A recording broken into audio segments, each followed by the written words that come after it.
ทันทีทันใดผู้ข่าวบ้านน้องเปลี่ยนใจไปมีแฟนใหม่ขอคนจนคืออา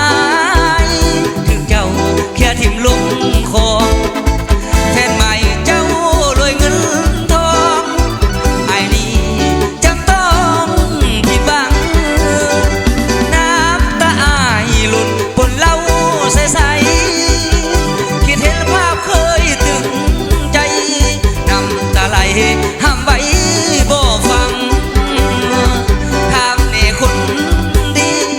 ที่โตได้สิ่งใจโนนางขนาดเข้ามาทีหลังน้องยังทิมอายลงคอเคยสัญญาไว้ยังได้น้องสิหักอายถือเขาเอาเงินอ้อยใจคือลืมไอ้ไว้แท้น้องความจริงใจเจ้าเทียบเราบ่ได้สำนอขอเอาลีดแอนโก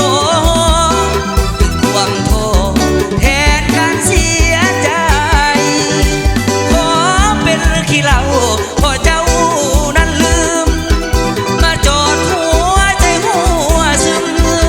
ให้ลืมเจ็บครั้งนี้ได้อวยพรให้น้องสมปองสมความตั้งใจไอ้ขอดื่มเหล้า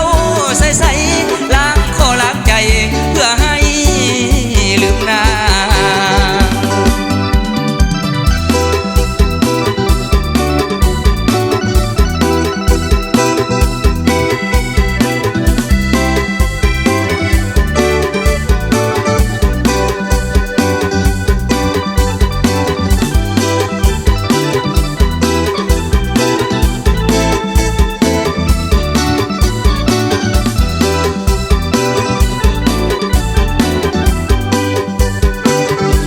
เคยสัญญาไว้